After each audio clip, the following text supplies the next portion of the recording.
कहानी की शुरुआत होती है साल 2174 से। इस दौर में हमारी पृथ्वी अर्थ पर जनसंख्या यानी पॉपुलेशन इस हद तक बढ़ गई थी कि पूरी दुनिया में संसाधन खत्म हो चुके थे। लोग रास्ते पर खाने और रहने के लिए तरस रहे थे, मर रहे थे।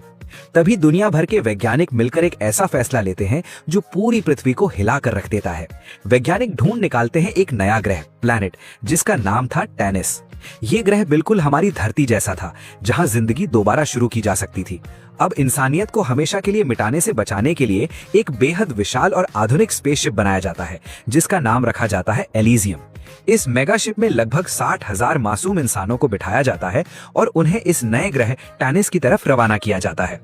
लेकिन इस लंबे सफर को पूरा करने में 1-2 साल नहीं, बल्कि पूरे 135 साल लगने वाले थे। अब इतने साल तक इंसान जिंदा कैसे रहेगा?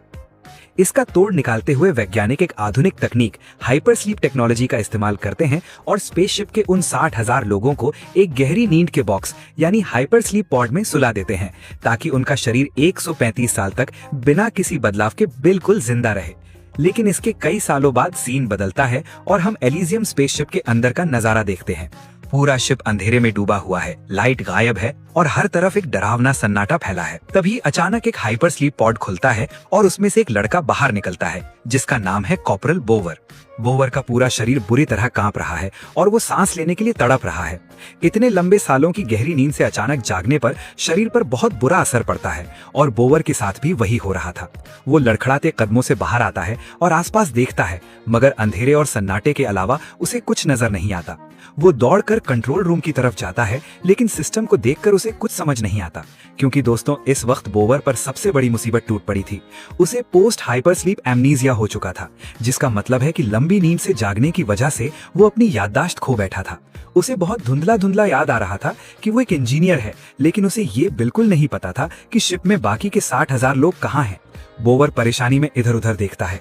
तभी अचानक उसकी नजर अपने हाथ पर बनी एक अजीब चीज पर पड़ती है। उसके हाथ पर एक बार कोड बना हुआ था। उस बार कोड को देखते ही बोवर के दिमाग में एक झटका लगता है और उसे याद आता है कि वो इस शिप के फ्लाइट क्रू का हिस्सा है और उसकी टीम नंबर 5 है। बावर अभी कंट्रोल रूम में अपनी खोई हुई याददाश्त को ढूंढने की कोशिश कर ही रहा होता है कि तभी शिप में एक और हाइपर स्लीप पॉड खुलता है। इस पॉड में से उनके फ्लाइट क्रू का एक और अफसर बाहर निकलता है, जिसका नाम है लेफ्टिनेंट पेटन। पेटन भी अचानक जागने की वजह से बेहद कमजोर और परेशान दिख रहा था। जब बावर और लेफ्टिनेंट पेटन दोनों कंट्रोल सेंटर पर एक साथ मिलते हैं और आसपास के हालात को देखकर आपस में बातचीत शुरू करते हैं, तब उन्हें एक बहुत बड़े झटके का सामना करना पड़ता है। उन्हें पता चलता है कि इस विशाल यान यानी स्पेसशिप का पूरा मेन कंप्यूटर सिस्टम बंद हो चुका है। हर तरफ सिर्फ अंधेरा था और स्क्रीन पर कोई डेटा नहीं दिख रहा था। उन दोनों को कुछ समझ नहीं आ रहा था कि आखिर इस सुनसान शिप में अब क्या किया जाए और बाकी के लोग कहाँ हैं। लेकिन दोनों हिम्मत नहीं हारते। जल्द ही उन्हें सिस्टम को मैन्युअली चालू करने का एक उपाय यानी तरीका मिल जाता है। बावर अपनी इंजीनियरिंग का इस्तेमाल करता है और मेन पावर को झटका देकर सिस्टम को किसी तरह चालू कर देता है। सिस्टम के चालू होते ही दोनों बिना कोई वक्त गवाए अपने बाकी के फ्लाइट क्रू और बाकी की टीम से बात करने के लिए रेडियो और इंटरकॉम से संपर्क करने की कोशिश करते हैं, मगर अफसोस उनकी आवाज के बदले वहां से कोई जवाब नहीं मिलता। सिर्फ एक डरावना सन्नाटा गूंजता है। इससे भी बुरी बात यह थी कि शिप का पावर सिस्टम पूरी तरह बिगड़ चुका था और वहां का पावर बार बार जाने लगता है, जिससे पूरा कंट्रोल रूम बार बार अंधेरे में डूब रहा होता है। अब उन दोनों के सामने एक और बड़ी दीवार खड़ी थी। कंट्रोल सेंटर के सारे ऑटोमेटेड दरवाजे लॉक हो चुके थे और वहां से बाहर निकलने का कोई भी रास्ता उन्हें नहीं मिल रहा था। पूरे शिप को चलाने के लिए रिएक्टर को ठीक करना जरूरी था, इसलिए दोनों एक प्लान बनाते हैं। पेटन वही कंट्रोल रूम में ही रुक जाता है, क्योंकि वहां के मॉनिटर से वो रास्ता देख सकता था, और बावर एक पतली वेंट के जरिए रास्ता ढूंढने के लिए बाहर निकल जाता है। अब बावर इस खौफनाक अंधेरी गुफा जैसे वेंट्स में आगे बढ़ रहा है और कंट्रोल रूम में बैठा पेटन कंप्यूटर के हल्के से सिग्नल और रेडियो से उसे गाइड कर रहा है। उसे बता रहा है कि आगे किस तरफ जाना है और कौन सा रास्ता बंद है। लेकिन उन दोनों को ये नहीं पता था कि इस अंधेरे शिप में उनके अलावा कोई और भी जाग चुका है। बावर जब एक छोटी सी और बेहद पतली सुरंग के जरिए आगे बढ़ रहा होता है, तब वो कंट्रोल रूम में बैठे लेफ्टिनेंट पेटन को बताता है कि स्पेसशिप के साथ कुछ तो बहुत बड़ा गलत हुआ है, क्योंकि बाहर का नजारा पूरी तरह बिखरा हुआ पड़ा था, जैसे यहाँ कोई भयानक तूफान आया हो या फिर कोई बड़ी जंग हुई हो। पेटन से वॉकी टॉकी पर बात करते बढ़ते हुए बाबर धीरे धीरे आगे बढ़ता है। तभी रास्ते में उसे एक नया रास्ता मिलता है और वो एक दरवाजा मैनुअली खोलता है। जैसे ही दरवाजा खुलता है उसकी नजर एक लड़की पर पड़ती है जिसका नाम नाडिया था। वो दोनों एक दूसरे को बिल्कुल नहीं जानते थे। नाडिया जैसे ही एक अनजान मर्द यानी बाबर को देखती है वो डर के मारे वहां से भाग निकलती है। बाबर उसके पीछे भागता है, मगर तभी रास्ते में उसकी नजर एक ऐसी चीज पर पड़ती है जिसे देखकर उसकी रूह कांप जाती है। वहां एक इंसान की लटकी हुई लाश टंगी हुई थी। बाबर ये देखकर बुरी तरह डर जाता है और इसी डर का फायदा उठाकर नाडिया अचानक पीछे से आकर बाबर को दबोच लेती है और उसे पकड़ लेती है। मगर तभी अचानक पूरे शिप में एक बेहद अजीब और खौफनाक आवाज गूंजती है। उस आवाज को सुनते ही नाडिया के चेहरे पर मौत का डर दिखने लगता है और वो बाबर को वहीं छोड़कर तेजी से भाग जाती है। अब बाबर अकेला था और तभी उसके सामने आता है इस शिप का सबसे बड़ा राज, एक बेहद ही खतरनाक, जंगली और खूंखार एलियन क्रीचर। वो कोई मामूली जीव नहीं था बल्कि एक दरिंदा था। बाबर बिना कोई वक्त गवाए वहां से भागता है और एक अंधेरी जगह पर छुप जाता है। वहीं से वो देखता है कि वो खूंखार दरिंदा शिप के बाकी मासूम लोगों को कितनी बेरहमी से मार रहा था। उधर कंट्रोल रूम में बैठा पेटन जब वॉकी टॉकी पर ये सब सुनता है तो वो डरकर बाबर से पूछता है वहां आखिर क्या हो रहा है। बाबर कांपते हुए बताता है यहाँ एक बहुत ही खतरनाक और खूंखार एलियन है जो लोगों को जिंदा मार रहा है। मगर तभी अचानक पेटन की पुरानी याददाश्त आधी अधूरी वापस आने लगती है और उसके दिमाग में एक झटका लगता है। वो तुरंत बाबर को समझाते हुए कहता है बाबर, अब जो करना है तुम्हें ही करना पड़ेगा। हम वापस पृथ्वी पर नहीं जा सकते क्योंकि हमारी धरती खत्म हो चुकी है। हम 60,000 लोग इस यान में एक नई दुनिया बसाने आए थे और अब उन बाकी लोगों का कुछ पता नहीं है। अगर तुमने कुछ नहीं किया तो सब मारे जाएंगे। पेटन की ये बात सुनकर बाबर को भी अचानक कुछ ऐसा याद आता है जिससे वो पूरी तरह से दंग रह जाता है। उसे याद आता है कि वो एक शादीशुदा इंसान था, मगर सबसे बड़ी परेशानी ये थी कि एमनीजिया की वजह से उसे अभी तक ये नहीं पता था कि उसकी बीवी इस यान में उन्हीं 60,000 लोगों के साथ सो रही है या फिर वो पृथ्वी पर ही पीछे छूट गई थी। मगर अपने दिमाग में अपनी पत्नी के जिंदा होने की एक उम्मीद लेकर वो आगे का रास्ता पता करने और अपनी टीम के बाकी साथियों को ढूंढने के लिए आगे बढ़ जाता है। और यहाँ हमें पता चलता है कि शिप का मेन पावर सोर्स यानी न्यूक्लियर रिएक्टर कोर पूरी तरह बंद होने वाला था। अगर बाबर ने उसे सही समय पर दोबारा शुरू नहीं किया तो शिप की बची कुची बिजली और ऑक्सीजन खत्म हो जाती और पूरा यान नष्ट हो जाता। साथ ही 60,000 लोग सोते सोते ही मर जाते। रास्ते में आगे बढ़ते हुए उसे एक बेहद आधुनिक और खतरनाक गुन मिलती है। बाबर उस गुन को उठाता है और जैसे ही थोड़ा और आगे बढ़ता है उसके सामने दोबारा वही खूंखार एलियन क्रीचर आ जाता है। बाबर सामने खड़े उस खूंखार एलियन दरिंदे को देखकर डर से कांपने लगता है। वो तुरंत किसी तरह खुद को छुपाता है और कंट्रोल रूम में बैठे पेटन से कांटेक्ट करता है। दोनों आपस में इस बिखरे हुए यान के पुराने हालात पर बातचीत करते हैं।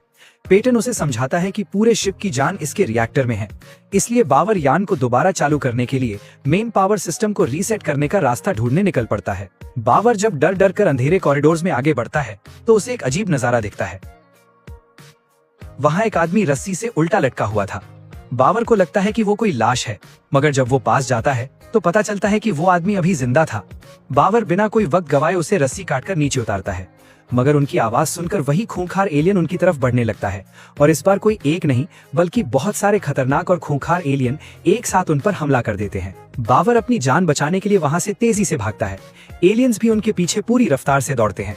बाबर तो किसी तरह उनके चंगुल से बच निकलता है, मगर अफसोस, जिस बंदे को उसने रस्सी से उतारा था उसे वो सारे दरिंदे मिलकर बेरहमी से मार डालते हैं। अब उन सबकी नजर बाबर पर थी और वो उसे मारने के लिए उसके पीछे दौड़ते हैं। बाबर एक जगह बुरी तरह फंस जाता है और लगता है कि अब उसकी मौत पक्की है। तभी अचानक मन नाम का एक असली वॉरियर जैसा बंदा वहां आकर उसे बचा लेता है। मन बेहद होशियार था, मगर उसकी भाषा यानी लैंग्वेज अलग थी जो बाबर को बिल्कुल समझ नहीं आ रही थी। बाबर वहां से थोड़ा आगे निकल जाता है। धीरे धीरे आगे बढ़ते हुए बाबर एक बड़े कंटेनर के पास पहुंचता है और जैसे ही उसे खोलता है तभी अचानक नादिया, वही लड़की जो पहले मिली थी, बाबर पर जानलेवा हमला बोल देती है। दोनों के बीच झड़प होती है। तभी वहां मन भी आ जाता है। तीनों के बीच जबरदस्ती की लड़ाई शुरू हो जाती है। बाबर उन्हें अलग करता है और चिल्लाते हुए बोलता है, अगर हम सब यहाँ से जिंदा निकलना चाहते हैं तो हमें आपस में लड़ने के बजाय एक साथ रहना पड़ेगा। नादिया थोड़ी शांत होती है और बाबर से पूछती है, क्या तुम इस यान के इंजीनियर हो? क्या तुम इस शिप को दोबारा चालू कर सकते हो? बाबर पूरे यकीन से बोलता है, हाँ मैं कर सकता हूँ। ये सुनकर नादिया का गुस्सा ठंडा होता है और वो उन दोनों को वहाँ से आगे लेकर निकलती है। वो रास्ते में एक बड़ा दरवाजा खोलने की कोशिश कर रही होती है कि तभी अचानक उन पर फिर से खूंखार एलियंस का हमला हो जाता है। तीनों मौत के मुंह से निकलकर कैसे भी करके उस दरवाजे को मैनुअली लॉक करते हैं और अंदर चले जाते हैं। अंदर आने पर बाबर देखता है कि वहाँ एक बहुत बड़ी और आधुनिक लैब बनी हुई थी। नादिया उसे बताती है कि वो पिछले कई सालों से इस शिप में जिंदा है और नए ग्रह टैनिस पर नई दुनिया बसाने के लिए जीवों यानी स्पेसिमेंस को तैयार कर रही है। नादिया बाबर को देखकर लैब में रखे एक जिंदा जीव को खाने के लिए देती है। बाबर मजबूरी में उस जीव को खा लेता है। उधर कंट्रोल रूम में बैठे लेफ्टिनेंट पाइटन को अचानक एक अजीब सी आवाज सुनाई देती है। वो बुरी तरह डर जाता है और अपनी हिफाजत के लिए एक लोहे का औजार हाथ में ले लेता है। पाइटन डरते डरते उस जगह जाता है जहां से आवाज आ रही थी। वहां पहुंचकर वो देखता है कि एक आदमी दर्द से जूझ रहा है और तड़पते हुए उससे मदद मांग रहा है। पाइटन उस पर रहम खाकर किसी तरह उसे बाहर निकालता है और उससे पूछता है कि उसके साथ क्या हुआ था, मगर गैलो बहुत ज्यादा डरा हुआ था और कुछ बताने की हालत में नहीं था। इसलिए पाइटन उसे शांत करवाता है और संभालने की कोशिश करता है। दूसरी तरफ नाडिया, बावर और मन एक साथ मिलकर शिप के मेन पावर रिएक्टर को चालू करने के लिए आगे बढ़ते हैं, लेकिन मौत उनका पीछा नहीं छोड़ रही थी। रास्ते में अचानक एक बहुत ही खतरनाक और खूंखार एलियन उनके सामने आ जाता है। उससे बचने के चक्कर में बावर का पैर फिसल जाता है और वो सीधा जीवों के गंदे गटर यानी सीवेज या वेस्ट टैंक में गिर जाता है। नाडिया भी उसे बचाने के लिए पीछे आती है, मगर वो भी उस गटर में गिर जाती है। अंधेरे और उस गंदे पानी के अंदर उन्हें वो खूंखार एलियन अपने बिल्कुल करीब दिखाई देता है। बावर बहुत चालाकी से उस गटर से बाहर निकलता है और अपनी टॉर्च से उस एलियन की तरफ देखता है, मगर लाइट पड़ते ही वो खूंखार दरिंदा आग बबूला हो जाता है और सीधा बावर पर जानलेवा हमला कर देता है। इस अचानक हुए हमले की वजह से बावर के हाथ से उसकी खतरनाक गन छूटकर दूर गिर जाती है। तभी नाडिया भी गटर से बाहर निकलती है और बिना अपनी जान की परवाह किए उस एलियन से भिड़ जाती है, मगर वो दरिंदा हद से ज्यादा ताकतवर था। ठीक उसी वक्त मन भी वहां पहुंच जाता है और ये तीनों एक साथ मिलकर उस अकेले एलियन से लड़ने लगते हैं। काफी लड़ाई और झड़प के बाद ये तीनों मिलकर किसी तरह उस खूंखार एलियन को मौत के घाट उतार देते हैं, लेकिन असली लड़ाई तो अब शुरू होने वाली थी। ठीक उसी समय एक और खूंखार दरिंदा वहां पहुंच जाता है और वो इस मरे हुए एलियन को देख लेता है। वो अजीब सी आवाज निकालकर शिप के बाकी सारे खूंखार एलियंस को वहां बुला लेता है और उन पर हमला बोल देता है। इन दरिंदों की दरिंदगी इस हद तक थी कि कुछ एलियंस तो अपने ही मरे हुए साथी के मांस को खाने लगते हैं, जबकि बाकी के एलियंस इन तीनों के पीछे पूरी रफ्तार से दौड़ते हैं। उसी अफरा तफरी में शिप की एक मशीन से एक और बेचारा इंसान बाहर निकलता है, जिसे वो एलियंस पल भर में बेरहमी से मार डालते हैं। बावर, नाडिया और मन वहां से अपनी जान बचाकर भागते हैं और खुद को एक सेफ जगह यानी कोने में ले जाकर दरवाजा बंद कर लेते हैं। जब वो सांस लेने के लिए ऊपर देखते हैं तो उन्हें अंधेरे में एक और आदमी छुपा हुआ दिखाई देता है, जिसका नाम लीलैंड था। बावर डर के मारे तुरंत उसकी तरफ अपनी गन तान देता है। लीलैंड जो वहां मौजूद था वो रोकता है रुको और वहां की लाइट चालू कर देता है। लीलैंड उन तीनों को थोड़ा सेफ महसूस करवाता है और उनके खाने के लिए कुछ बनाता है। उस हल्के उजाले में जब बावर नाडिया की तरफ देखता है तो उसकी आंखें नम हो जाती हैं। नाडिया के पूरे शरीर पर खून और चोट के गहरे निशान थे। खाना खाते हुए नाडिया और बावर उन खूंखार दरिंदों के बारे में बातचीत शुरू करते हैं। नाडिया एक ऐसी सच्चाई बताती है जिसे सुनकर बावर के पैरों तले जमीन खिसक जाती है। नाडिया कहती है, बावर, ये खूंखार एलियन कोई बाहर से आए हुए जीव नहीं है, बल्कि ये हमारे ही स्पेसशिप के लोग हैं जो बदल चुके हैं। बावर दंग रह जाता है और बोलता है, क्या ऐसा मुमकिन हो सकता है? नाडिया पूरे यकीन के साथ बताती है, हाँ, क्योंकि इस यान को यहाँ स्पेस में भटकते हुए और इस ग्रह के पास आए हुए काफी लंबा समय हो चुका है। हाइपर स्लीप के साइड इफेक्ट्स और स्पेस मैडनेस की वजह से उनका शरीर और दिमाग बदल गया और वे इंसान से मांस खाने वाले दरिंदे बन गए। मगर अभी भी इस यान में कुछ लोग हाइपर स्लीप में जिंदा है। उधर कंट्रोल रूम में लेफ्टिनेंट पेटन का डर अब बढ़ने लगा था। उसे गैलो पर शक होने लगता है कि ये अजीब बंदा उसे धोखा दे सकता है। अपनी हिफाजत के लिए पेटन एक सुई जैसी आधुनिक गुन निकालता है। गैलो उसे देख लेता है और डर कर पूछता है, ये गुन किस लिए है? पेटन ठंडे अंदाज में बोलता है, ये सिर्फ मेरे बचाव के लिए है। तभी गैलो पेटन से शिप के बारे में अजीब सवाल पूछने लगता है। वो पूछता है, क्या तुम जानते हो ये खूंखार एलियन और कोई नहीं बल्कि हमारे ही साथ आए हुए लोग हैं? पेटन परेशानी में बोलता है, मुझे इस बारे में कुछ नहीं पता। उधर लीलैंड कहानी सुनाने लगता है। लीलैंड बताता है कि जब पृथ्वी तबाह हुई तब शिप के फ्लाइट क्रू के एक सदस्य पर पैंडोरम यानी स्पेस का पागलपन सवार हो गया। पैंडोरम का मतलब गहरे स्पेस का वो जानलेवा पागलपन है जो अंधेरे और अकेलेपन की वजह से इंसान के दिमाग को पूरी तरह तबाह करके उसे एक खूंखार हैवान बना देता है। उस आदमी ने बाकी अफसरों को मार दिया और खुद को इस शिप का भगवान समझने लगा।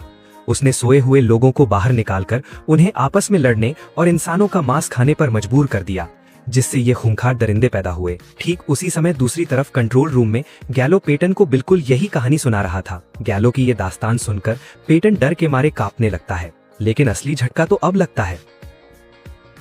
लीलैंड कहानी सुनाते सुनाते अचानक उन तीनों पर एक जहरीली गैस छोड़ देता है। तीनों पल भर में बेहोश हो जाते हैं। जब उन्हें होश आता है तो वो देखते हैं कि लीलैंड ने उन्हें जंजीरों से उल्टा लटका रखा है। नादिया समझ जाती है कि ये बूढ़ा लीलैंड अब उन्हें मार कर खाने वाला है। वो गुस्से में उस पर चिल्लाने लगती है तो बेरहम लीलैंड नादिया के पेट में चाकू मार देता है। बावर हालात को समझते हुए चालाकी से लीलैंड को बातों में उलझाता है।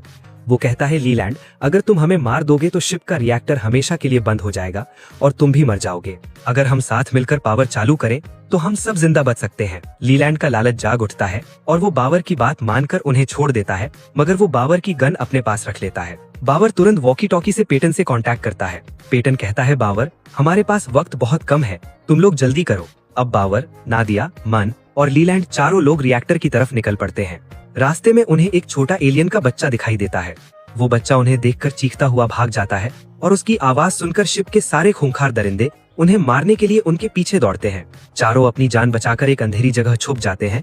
वहां से आगे बढ़ते ही आखिरकार उन्हें मेन पावर चालू करने का सिस्टम यानी रिएक्टर कोर दिख जाता है। वो सब एक लोहे की सीढ़ी से नीचे उतरने लगते हैं। उधर कंट्रोल रूम में गैलो पेटन का दिमाग खराब कर रहा था। वो कहता है, हमें इस यान से बाहर निकलना होगा, नहीं तो हम मारे जाएंगे। पेटन गुस्से में उसे चुप रहने को बोलता है, मगर गैलो के अंदर का पागलपन बढ़ता जा रहा था। इधर रिएक्टर के पास बावर पावर रीसेटिंग सिस्टम तक पहुंचने के लिए एक सीढ़ी से आगे बढ़ता है। वो जैसे ही नीचे देखता है, उसकी सांसें अटक जाती हैं। नीचे हजारों खूंखार एलियन सो रहे थे। वो उनका घोंसला यानी नेस्ट था। तभी अचानक वो लोहे की सीढ़ी टूट जाती है और बावर हवा में लटक जाता है। नादिया तेजी से भागकर बावर का हाथ पकड़ती है और मन उस टूटे हुए पूरे स्ट्रक्चर को संभालता है, मगर बहुत कोशिश के बाद भी बावर का हाथ छूट जाता है और वो सीधा उन सोते हुए एलियंस के ढेर पर जा गिरता है। नादिया ऊपर से ही सिस्टम को चालू करने की कोशिश करने लगती है और रोते हुए नीचे बावर की तरफ देखती है। बावर इस वक्त मौत के बिल्कुल मुहाने पर था। उसके चारों तरफ वो मांस खाने वाले दरिंदे सो रहे थे। अगर एक भी जाग गया तो सब खत्म। बावर चालाकी दिखाता है। वो वहां पड़े मरे हुए लोगों के कच्चे मांस और खून से सने कपड़ों को अपने ऊपर लपेट लेता है ताकि उन एलियंस को उसकी इंसानी बू न आए। अब बावर बिल्कुल धीरे धीरे बिना कोई आवाज किए उन सोते हुए हजारों दरिंदों के बीच से रास्ता बनाकर आगे बढ़ रहा होता है। उधर कंट्रोल रूम में गैलो अब पूरी तरह पागल हो चुका था। वो गन निकालकर पेटन को डराता है और वहां से भागना चाहता है, मगर पेटन बहुत चालाकी दिखाता है और उसे एक बॉक्स में होशियारी से बंद कर देता है। गैलो अंदर फंसकर पागलों की तरह चिल्लाने लगता है, मगर पेटन पर उसकी चीखों का कोई असर नहीं होता और वो उसे अंदर ही कैद रखता है। दूसरी तरफ बावर बिल्कुल धीरे धीरे रास्ता बनाकर आगे बढ़ रहा था। वो जैसे ही रिएक्टर रीसेट करने के लिए लोहे की सीढ़ी पर चढ़ने वाला होता है, तभी ऊपर खड़े बूढ़े लीलैंड से एक बहुत बड़ी गलती हो जाती है। उसके हाथ से टॉर्च छूटकर नीचे गिर जाती है। टॉर्च के गिरते ही वो सारे खूंखार दरिंदे एक झटके में जाग जाते हैं। अफरा तफली में मन के हाथ से भी लोहे की सीढ़ी छूट जाती है और वो सीधा उन एलियंस के ऊपर जा गिरती है। पूरे शिप में आग लग जाती है। बावर तेजी से आगे बढ़कर मेन पावर रिएक्टर को रीसेट करने में लग जाता है। हजारों एलियंस मन को मारने के लिए उसके पीछे भागते हैं और मन अपनी जान बचाकर वहां से भाग निकलता है। उधर एक खूंखार एलियन तेजी से बावर और नादिया की तरफ बढ़ता है। नादिया बिना डरे अपनी चाकू निकालती है और उस दरिंदे पर जोरदार वार करके उसे नीचे फेंक देती है। ठीक उसी पल बावर मेन स्विच को दबाकर पावर रीसेट कर देता है। पावर चालू होते ही एक जोरदार झटका लगता है और वहां मौजूद सारे खूंखार एलियंस पल भर में मारे जाते हैं। कंट्रोल रूम में बैठे पेटन का भी पूरा कंप्यूटर सिस्टम दोबारा चालू हो जाता है और वो यान को कंट्रोल करने की कोशिश करने लगता है, मगर शिप के बाकी हिस्सों में अभी भी बहुत सारे एलियन जिंदा थे, इसलिए बावर और नादिया बिना वक्त गवाए वहां से भागते हैं। इसी बीच भागते हुए मन के सामने एक खतरनाक एलियन आ जाता है और दोनों के बीच जानलेवा लड़ाई शुरू हो जाती है। मन अपनी ताकत का इस्तेमाल करके उस खूंखार एलियन को मौत के घाट उतार देता है, मगर तभी उसके सामने वही छोटा एलियन का बच्चा आता है जिसे उन्होंने रास्ते में देखा था।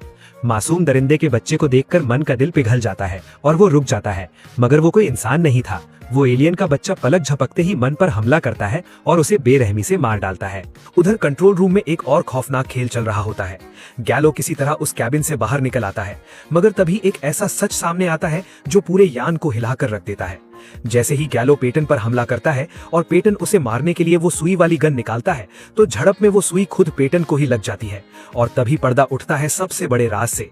गैलो कोई दूसरा इंसान नहीं, बल्कि वो पेटन की ही जवान आत्मा थी। सच तो ये था कि सालों पहले पेटन को ही पैंडोरम की बीमारी हुई थी, जिसमें उसने इस यान के लोगों को बेरहमी से मारा था और बचे हुए लोगों को उन खूंखार दरिंदों में बदल दिया था। अब सुई लगते ही पेटन के अंदर का वही पुराना गैलो फिर से जाग जाता है। ठीक उसी समय वहां बूढ़ा लीलैंड भागते हुए कंट्रोल रूम में पहुंचता है, मगर पेटन अब अपने असली शैतानी रूप में आ चुका होता है। वो एक ही झटके में बेरहमी से लीलैंड को मौत के घाट उतार देता है। दूसरी तरफ बाबर और नाडिया उन दरिंदों से किसी तरह बचते हुए सीधा कंट्रोल रूम में पहुंचते हैं और अंदर से दरवाजा लॉक कर देते हैं। मगर जैसे ही बाबर की नजर लीलैंड की लाश पर पड़ती है, वो समझ जाता है कि इस कंट्रोल रूम में कुछ बहुत गलत चल रहा है। बाबर अपनी गन तान कर डर डर के आगे बढ़ता है। तभी नाडिया उसे अपने पास बुलाती है और यान के बाहर दिखाती है।